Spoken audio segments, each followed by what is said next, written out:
మన ఆందాలవలస నియోజకవర్గ ఎమ్మెల్యే కోన రవికుమార్ తాలూకా భూ అక్రమాలను బయటపెట్టి మీడియా సాక్షిగా ప్రజలకు చూపించాలనే ఒక కార్యక్రమం చేపట్టడం జరిగింది ఈరోజు ఆందాలవలస నియోజకవర్గ వైఎస్ఆర్ కాంగ్రెస్ పార్టీ.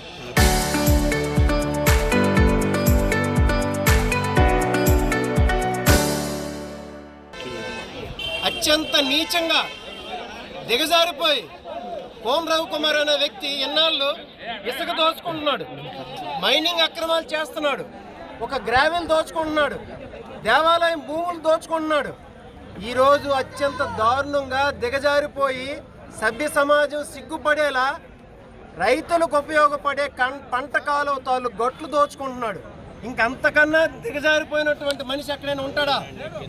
తెలుగుదేశం పార్టీ కార్యకర్తలు నాయకులు కూడా ఆలోచించాల్సినటువంటి అవసరం.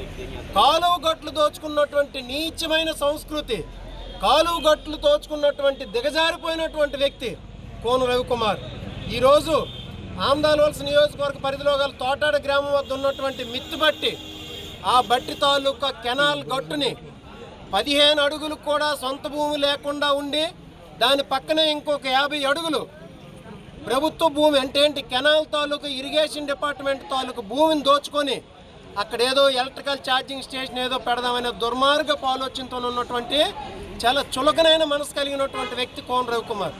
ఆ విషయాల్ని ఈరోజు మేము ఆందాలవలస నియోజకవర్గ వైఎస్ఆర్ కాంగ్రెస్ పార్టీ నాయకులు, రైతులు దానివల్ల ఆపేయడం వల్ల రైతాంగాన్ని ఎంత ఇబ్బంది పడుతుందో ఈ మధ్యనంతా చూసాం మనం. ఈ విషయాలను ప్రజలకు చూపించాలని చెప్పేసి మీడియా సాక్షిగా అక్కడికి వెళ్దామని చెప్పేసి అంటే ఈరోజు కోన రవికుమార్ కూటమి ప్రభుత్వం మమ్మల్ని పోలీసుల ద్వారా ఇక్కడ అడ్డుకొని ఆపేయడం జరిగింది. ఇది రాజ్యాంగం కల్పించినటువంటి హక్కు.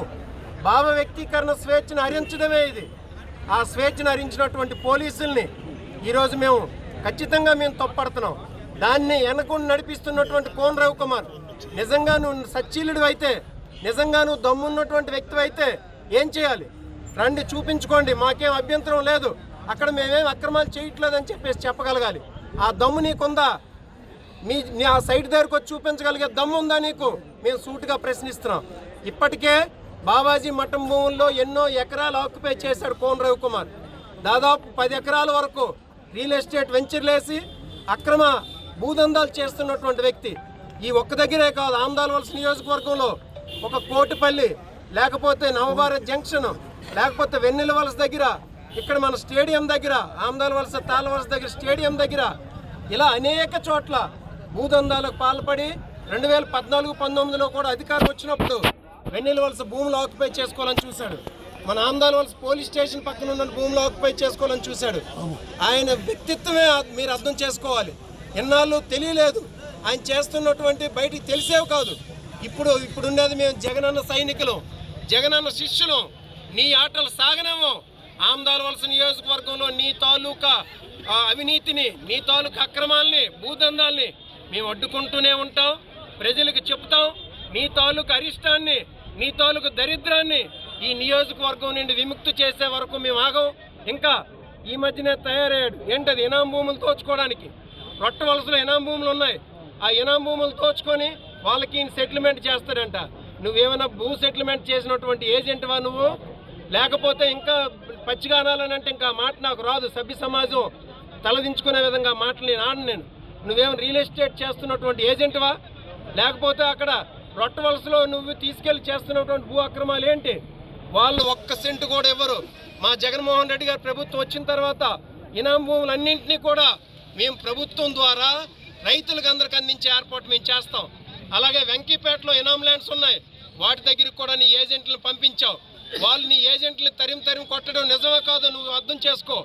అలాగే నువ్వు ఎక్కడైనా భూ అక్రమాలు జరిపితే రానున్న 3 సంవత్సరాలు కూడా నిన్ను తరిమి ఈ నియోజకవర్గంలో వైఎస్ఆర్ కాంగ్రెస్ పార్టీ, అలాగే ఇక్కడ నియోజకవర్గంలో ఉన్నటువంటి యువకులు నిన్ను తరిమి కొడతారని చెప్పేసి తెలియజేస్తున్నాం. ఇంకా నీవు ఎక్కడ భూదందాలు సాగించినా, నీ ఇసుక దందాలకు కూడా మేము ఈరోజే చెప్తున్నాం. ఇప్పుడు వరకు అయ్యింది. నువ్వు రోజు ఎంత ఇసుక దందాలు చేస్తున్నావో చూస్తున్నాం మేము. దాదాపు ఆ కొత్త వలస నుండి రాగోలు వరకు వచ్చే రోడ్డును చూడండి, నీ ఇసుక దందాలు బయటపడుతుంది. 15 గ్రామాలకు వెళ్ళినటువంటి రోడ్డు ఈరోజు నడవలేని స్థితిలో ఉంది. నీ భూమి నీ ఇసుక దందాలకి అది ఒక నిదర్శనం. అందుకో వైఎస్ఆర్ కాంగ్రెస్ పార్టీ నీ దందాల్ని, నీ తాలూకు అరాచకాల్ని మేము అందరం అడ్డుకుంటాం, నిన్ను ప్రజాక్షేత్రంలో ఎండగడతాం, నీ దరిద్రాన్ని నియోజకవర్గం నిన్ను పారద్రోలే వాళ్ళకు కూడా ఊరుకోమని చెప్పేసి ఈరోజు హెచ్చరిస్తూ, ఇంకా నువ్వు దాని మీద కన్స్ట్రక్షన్ చేస్తే, ఈ కాలువను కట్టిన ఆపకపోతే, నీ కన్స్ట్రక్షన్ ఆపకపోతే మేము భవిష్యత్తులో కూడా దాన్ని ఆపి ప్రజలకు చూపిస్తామని కూడా నేను తెలియజేస్తున్నాను. ఇక్కడ విచ్చేసినటువంటి ఈరోజు కూడా నేను చెప్తున్నాను, ఈరోజు పోలీస్ వ్యవస్థపై ఉన్నటువంటి గౌరవంతోన, ప్రజాస్వామ్యం మీద ఉన్నటువంటి గౌరవంతో మేము ఈరోజు నమ్మకంతో మేము ఉన్నాం. కోర్టుకు కూడా వెళ్తాం, ప్రజలకు అది చూపిస్తాం. ప్రజలనే అంతం న్యాయ నిర్ణేతలు కాబట్టి ప్రజల ద్వారా మేము ఆ నిర్ణయం తీసుకుంటాం తెలియజేస్తూ, ఇక్కడికి అందరూ చాలామంది రైతులు ఇచ్చేశారు, యువకులు ఇచ్చేశారు, మా పార్టీ కార్యకర్తలు నాయకులు అందరూ ఇచ్చేశారు. వాళ్ళందరికీ కూడా పేరు పేరున హృదయపూర్వకమైనటువంటి ధన్యవాదాలు తెలియజేసుకుంటాం.